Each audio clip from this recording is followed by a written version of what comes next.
The Reverend Dr. Leslie D. Callahan is the fifth pastor of the St. Paul's Baptist Church in Philadelphia, Pennsylvania. A native of Gary, West Virginia, she experienced her spiritual formation at the Apostolic Temple Church. Having earned degrees from Harvard University, Union Theological Seminary, and Princeton University before her call to St. Paul's, Pastor Callahan taught African American religious history at the University of Pennsylvania and New York Theological Seminary. Her chief joy is being the proud parent of 8-year-old Annabelle.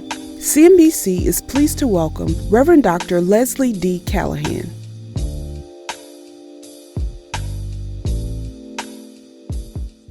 Grace and peace, Christ Missionary Baptist Church. What a gift it is from God to be able to share with you in this fashion.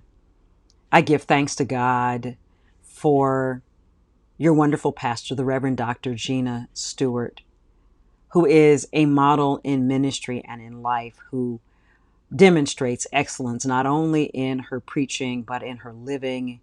Thank you. I invite you to give consideration for the time that is ours to the word of the Lord as it is found in the Gospel of Mark, the first chapter, beginning at verse 9. In those days, Jesus came from Nazareth and was baptized by John in the Jordan. And just as he was coming up out of the water, he saw the heavens torn open and the Spirit descending like a dove on him. And a voice came from heaven, You are my Son, the beloved. With you I am well pleased. And the Spirit immediately drove him out into the wilderness. The Gospel of Mark is startling in its succinctness. Jesus comes from Galilee, comes to the place of baptism. John the Baptizer is in the wilderness near the Jordan, baptizing sinners, and yet Jesus comes, submits himself to baptism. And as he comes out of the waters, the heavens, the Bible says, are torn open. And a voice comes speaking specifically to Jesus, arming him with the knowledge that not only will cement his understanding of the moment he is in, but that will guide and guard him through all of the rest of his life that is to come. The knowledge that we too can embrace, which is this, that we belong to God and that we are loved.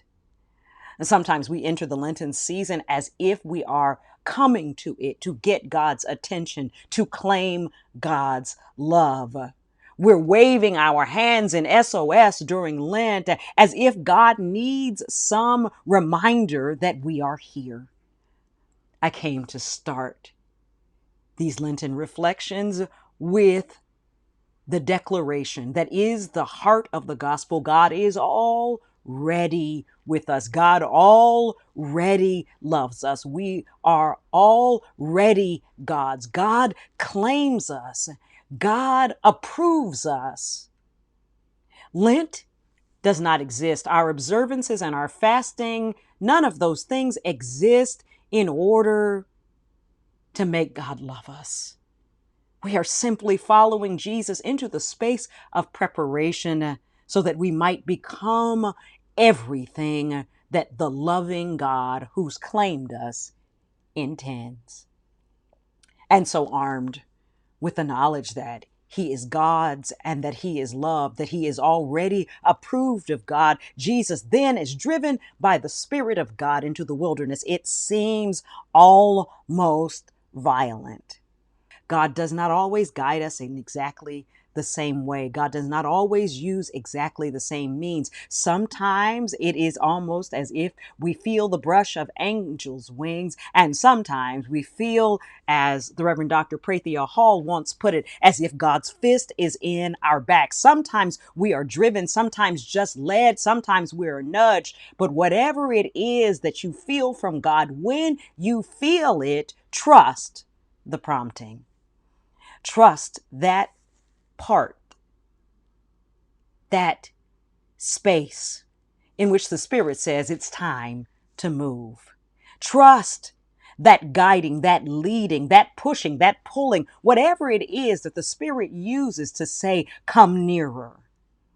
Trust in this early part of the Lenten season. Don't ignore the guidance of the Spirit that says, spend some time in silence. Don't ignore the guidance of the Spirit that draws you into perhaps a different fast than the one you usually engage in, perhaps a different way of observing the season than the one that is your normal. Trust the prompting. But getting into the wilderness is only the beginning for Jesus, and it is only the beginning for us. After we have been prompted, after we have trusted the move of God that leads us into this unfamiliar and sometimes uncomfortable space, the next thing we have to trust is the process. Now, I have heard many times in my life that I am to trust the process. And every time I've ever heard that advice, it has been in some context where I have been asking to do something that I do not want to do, that takes too long, and that is extremely uncomfortable. Jesus finds himself in the wilderness, separated from things in life that people need, like food and water and company. Jesus is out there to be tempted or tested by the accuser, by the enemy of his soul and ours. That is the process. But Jesus, even Jesus, has to have the experience of meeting resistance in order to get stronger. This reminds me of what it's like to be in the gym with a personal trainer. The trainer cannot just give you a system of exercises that feel comfortable. You don't get stronger in the place of comfort. You also don't get stronger in the place of destruction. You get stronger in the place of resistance. That's the purpose of the process for Jesus. That's the purpose of the process for us, to give us enough resistance so that we get stronger, not just for today, but for the days ahead. Jesus has to meet Satan in the desert so that he can deal with the challenges of ministry, and so he can be ready for the times to come when he will meet Satan. He would not have been ready in the garden if he hadn't been to the wilderness. Trust the process. But ultimately, it really isn't the process that we're trusting. It's not the devil, the Satan's work that we trust, and not the wild beasts who are only company in the wilderness. It's not even the angels who bring ministry to us that we trust. Ultimately, we trust not the process, but the person. We trust the providence of God. In the gym, I trust the trainer. At the doctor's office, I trust the doctor. In the journey of life, I trust the God who called me. We trust the God who loves us, the God who claims us, the God who has purpose for us. We trust God. We trust God to bring us through. We trust God to give us what we need. We trust God to work in our lives. We trust God to lead us now, always, and in the future. From earth to glory, we trust God. God is the only one we can trust. Everything and everybody is apt to fail, including us. Our wills fail. Our hearts fail. Our faith sometimes fails. What does not fail, who does not fail, is God. The God who called us is the one who prompts us. The God who called us is the one who puts us in the midst of our process. The God who calls us provides for us. And ultimately, God has good news and a project for us. And that's what it's all about. God making us ready for what God has in store.